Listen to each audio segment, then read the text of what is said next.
Assalamualaikum.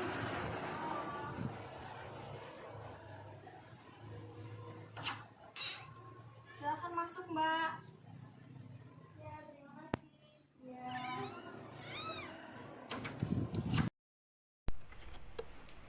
Mari, Mbak. Silakan duduk. Ya Mbak, terima kasih. Ya. Jadi ini dengan Mbak Siska yang kemarin sudah mempunyai janji dengan saya via WhatsApp ya, Mbak. Iya benar, saya Mbak Siska. Oke, tadi kesini naik apa, Mbak? Saya naik motor. Gimana perjalanan naik motor, macet nggak?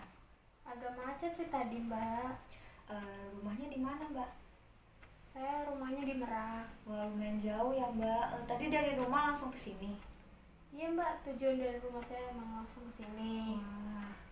Wah, udah makan, Mbak? Sudah. Gimana kabarnya hari ini?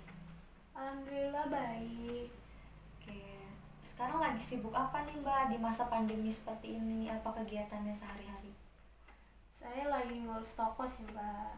Wah, alhamdulillah. Jadi udah punya usaha ya, Mbak? Iya. Wah, Mbak, bagus banget, Mbak.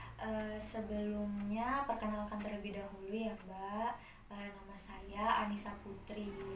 Saya adalah konselor di lembaga konseling ini, Mbak. Mbak bisa panggil saya Mbak Nisa.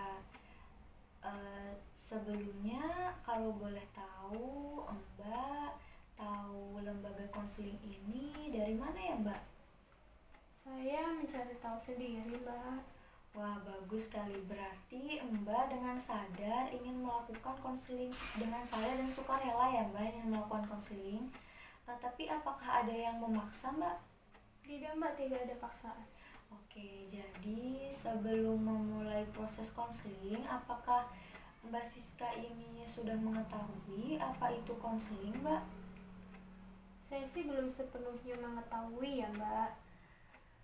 Saya hanya memahami bahwa konseling ini layaknya seperti bercerita. Kebetulan saya sedang mengalami sesuatu yang akhir-akhir ini mengganggu pikiran saya. Oke, jadi sebelum memulai proses konseling, saya akan menjelaskan terlebih dahulu ya, Mbak, apa itu konseling. Jadi, Mbak, konseling ini adalah proses bantuan yang diberikan oleh konselor. Kebetulan di sini konselornya adalah saya, Mbak, kepada konseli. Nah, konselinya di sini adalah Mbak Siska secara face to face untuk mengentaskan masalah, mengoptimalkan diri dan mengembangkan potensi, Mbak. Jadi di dalam konseling ini kita menggunakan beberapa teknik dan memegang beberapa asas, Mbak. Oh iya, selain tujuan yang sudah saya sebutkan tadi nih, Mbak, ada tujuan lagi yaitu untuk memandirikan klien. Jadi kalau misalkan nanti Mbak Siska mengalami lagi situasi seperti sekarang ini, itu Mbak Siska bisa menyelesaikan masalah Mbak Siska sendiri tanpa harus bertemu dengan saya, Mbak. Oke, apakah ada yang ingin ditanyakan, Mbak, atau kurang dipahami tentang konseling ini, Mbak? Oh, jadi seperti itu Mbak. Saya berharap dengan pertemuan ini saya bisa menemukan solusi dari apa yang sedang saya alami. Insya Allah ya, Mbak, kita akan mencari solusinya bersama-sama. Nah, Iya Mbak. sebelum memulai proses konseling, saya akan menjelaskan asas-asas yang sudah saya sebutkan tadi ya, Mbak. Yang pertama ada asas kerahasiaan. Jadi saya berharap Mbak bisa percaya kepada saya karena saya akan menjaga dengan rapat rahasia Mbak. Mbak tidak perlu khawatir atau takut ataupun risau masalah Mbak akan terbongkar kemana-mana, Mbak. Karena di sini kita sebagai konselor memegang asas kerahasiaan. Apalagi kalau Mbak Siska meminta bahwa kalau masalah Mbak Siska ini tidak boleh diceritakan atau disebarkan kepada siapa-siapa. Insya Allah saya akan menjaga rahasia ini, Mbak. Apakah Mbak percaya pada saya, Mbak? Iya Mbak, saya percaya. Oke Mbak. Sudah cukup ya Mbak, sudah jelas tentang asas kerahasiaan ini. Apakah ada yang ingin ditanyakan lagi Mbak?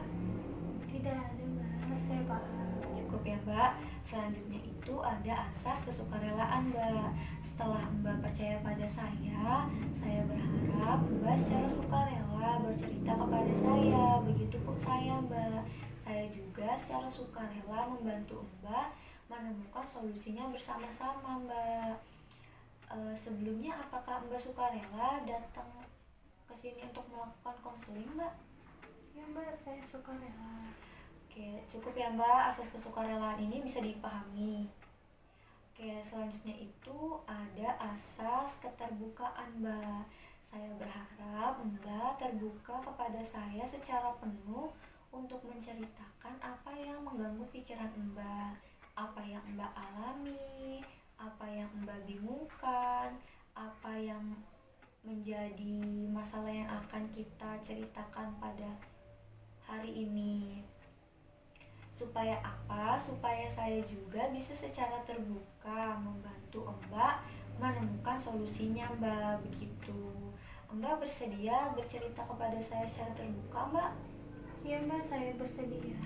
Oke Mbak, selanjutnya itu ada asas keputusan terakhir berada di tangan klien.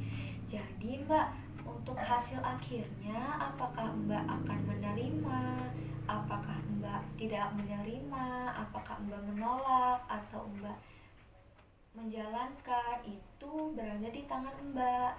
Saya tidak memaksakan apapun ataupun tidak memberi tekanan apapun kepada Mbak. Bagaimana Mbak? Apakah ada yang ingin ditanyakan atau sudah cukup? Cukup Mbak, saya paham. Oke Mbak, bagus sekali. Berarti Mbak sudah siap nih ya untuk melakukan konseling kepada saya. Mbak sudah percaya kepada saya bahwa saya bisa menjaga rahasia Mbak. Kemudian Mbak dengan sukarela melakukan konseling dan akan secara terbuka menceritakan apa yang sedang Mbak alami kepada saya. Iya Mbak. Oke, kalau begitu kira-kira hari ini apa yang ingin diceritakan Mbak? Sebenarnya akhir-akhir ini lagi ada yang mengganggu pikiran saya. Saya bingung untuk menentukan pilihan. Iya, terus apakah bisa diceritakan lebih jelasnya perasaan apa itu Mbak yang mengganggu Mbak? Jadi gini Mbak, saya kan punya pacar ya Mbak. Terus hubungan kita ini sudah lumayan lama. Saya sangat percaya sekali dengan pacar saya ini. Menurut saya dia orang yang setia. Dia juga selalu terlihat sangat mencintai saya. Perlakuan dia terhadap saya juga baik banget. Dan juga kita sudah berencana ingin menikah. Bahkan sudah menabung bareng dan orang tua kami pun setuju. Iya, terus yang jadi permasalahannya adalah apa tuh Mbak? Tapi kemarin saya pergi ke mall dengan adik saya. Saya tidak sengaja melihat pacar saya dengan wanita lain. Terus saya telepon Mbak. Saya tanya dia ada di mana. Tetapi dia berbohong. Dia jawab lagi di tempat kerja. Padahal saya dengan jelas melihat bahwa itu benar-benar pacar saya. Terus? Saya tidak melanjutkan percakapan di telepon itu Mbak. Saya biarkan saja dulu. Lalu saya pulang. Pulang itu saya juga belum berani untuk berbicara kepada pacar saya. Tapi Mbak, sebelumnya saya pernah memergoki pacar saya seperti ini juga. Saya biarkan karena saya pikir saya hanya salah lihat. Tapi setelah saya coba telepon waktu saya melihat dia di jalan bersama wanita lain, itu memang nyambung ke nomor dia. Tapi saya benar-benar nggak berani untuk bilang, untuk menegurnya pun saya nggak berani, karena nanti malah yang ada jadinya berantem. Saya nggak mau itu terjadi. Jadi sepertinya pasangan Mbak ini bukan hanya sekali ya Mbak melakukan hal seperti itu. Iya Mbak. Kemudian apa yang Mbak rasakan Mbak sejauh ini? Saya mencoba untuk berbicara dengan dia, tapi saya belum sanggup Mbak. Saya belum sanggup bicara sama dia. Dan mengatur jadwal dengan dia pun sangat susah. Untuk bertemu dengan dia ini susah. Iya, terus Akhir-akhir ini juga komunikasi kita rasanya semakin singkat. Saya mencoba untuk mengajaknya bertemu, tapi selalu saja ada alasan yang mengharuskan kita tidak jadi bertemu.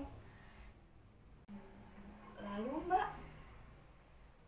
Lalu akhir-akhir ini juga komunikasi kita rasanya semakin singkat. Saya mencoba untuk mengajaknya bertemu, tapi selalu saja ada alasan yang mengharuskan kita tidak jadi bertemu. Kemarin pun saya mencoba untuk mendatangi rumahnya. Dia ada di rumahnya. Dia di situ, kita ngobrol.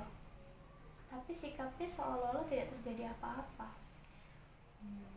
Apakah ada yang berubah Mbak dari sikapnya?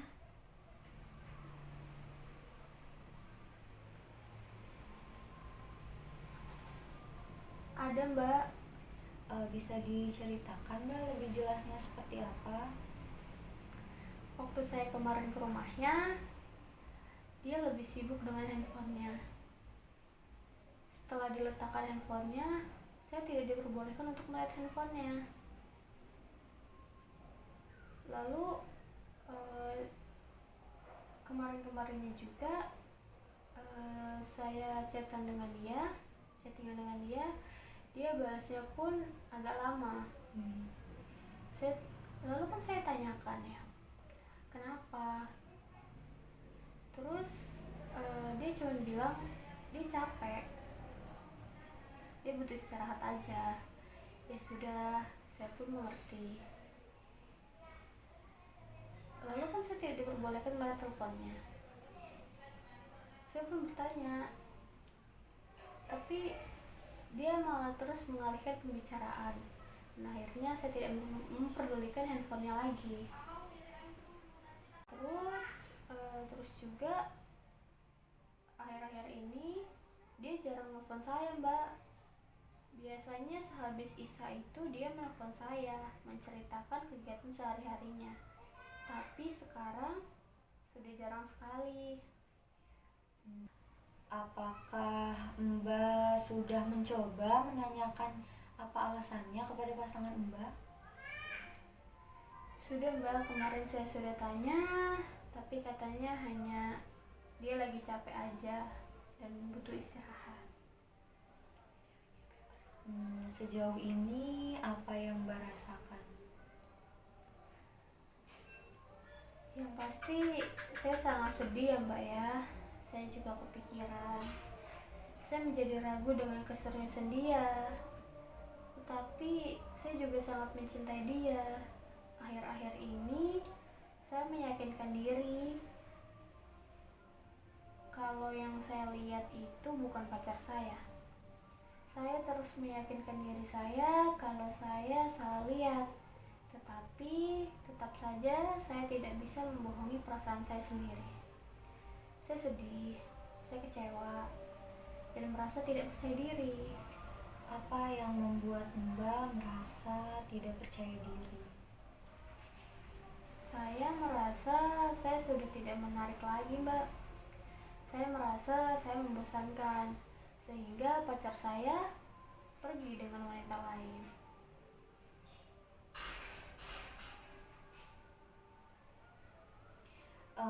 Apa yang sudah Mbak lakukan? Apakah Mbak sudah mencoba membicarakan hal ini kepada pasangan Mbak?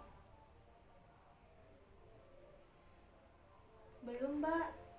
Saya takut dia marah dan merasa tidak nyaman lagi dengan saya. Saya takut kalau dia menganggap saya tidak percaya lagi dengan dia. Jadi apa yang Mbak inginkan? Yang pasti sih saya menginginkan kejelasan ya, Mbak ya. Saya ingin pacar saya jujur kepada saya, memberitahukan apa yang sebenarnya terjadi. Apakah perasaannya masih untuk saya? Apakah niatnya untuk menikahi saya itu sungguhan? Atau hanya sebagai kata-kata penenang? Tapi saya bingung, Mbak. Saya harus melakukan apa? Sebaiknya saya harus bagaimana? Saya seringkali melewatkan jam makan saya. Jam tidur saya pun berantakan karena saya selalu memikirkan hal ini. Dari cerita yang Mbak sebutkan tadi, sepertinya masalah ini cukup menguras perasaan Mbak ya. Iya, Mbak, masalah ini cukup mengganggu keseharian saya. Saya capek banget, Mbak, tapi saya juga bingung harus apa. Sepertinya Mbak belum pernah menceritakan masalah ini kepada siapa-siapa ya Mbak? Iya, Mbak. Iya, Mbak. Karena ini masalah saya, Mbak ya. Saya juga takut kalau misalkan saya ceritakan kepada orang lain, yang ada itu malah memperburuk keadaan. Makanya saya memutuskan untuk ke bimbingan konseling Mbak aja gitu. Oke, berada di posisi Mbak pasti sangat menyulitkan ya Mbak. Tapi bagaimana kalau Mbak memberanikan diri untuk menanyakan kepada pasangan Mbak terkait hal yang sedang Mbak pikirkan sekarang? Begitu ya, Mbak. Tapi saya ragu, Mbak. Saya takut dia nggak jujur. Oke, baik. Saya memahami apa yang Mbak rasakan.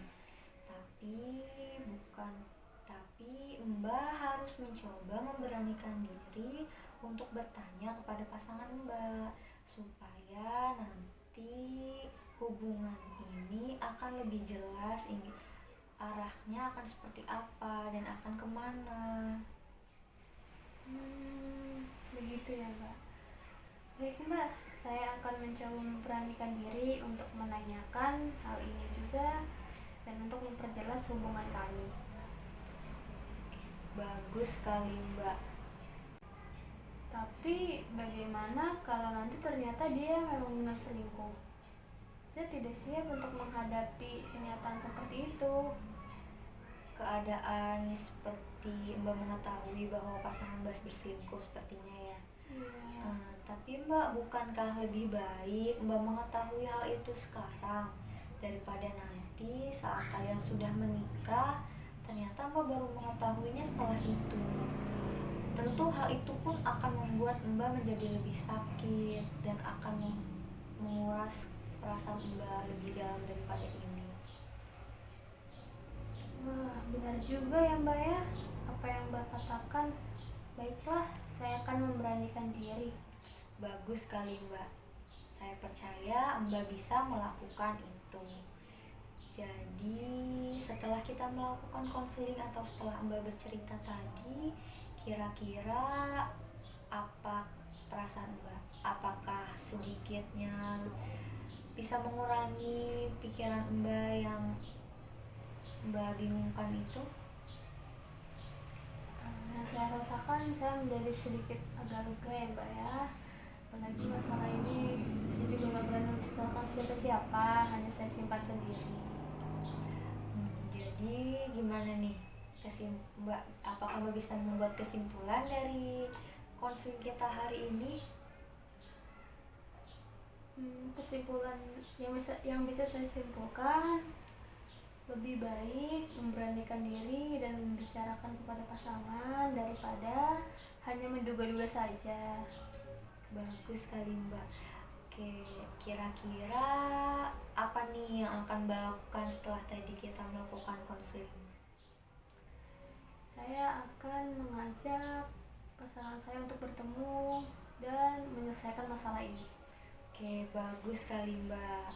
Saya berharap masalah Mbak akan segera teratasi ya Mbak. Kira-kira nih kapan nih Mbak akan melakukan hal yang tadi sudah Mbak sebutkan tersebut? Kalau bisa sih besok ya Mbak ya, yang lebih cepat lebih baik lah Mbak ya. Oke, bagus sekali Mbak. Bagaimana kalau kita mengadakan pertemuan yang kedua untuk mengevaluasi apakah setelah Mbak melakukan hal itu, bagaimana sikap pasangan Mbak terhadap Mbak, kemudian apa yang Mbak rasakan, apakah perasaannya semakin baik-baik saja atau semakin menambah masalah Mbak, gimana Mbak? Begitu Mbak, baiklah. Kira-kira Mbak bisanya kapan nih? Kita atur minggu depan saja Mbak. Oke Mbak, minggu depan ya Mbak.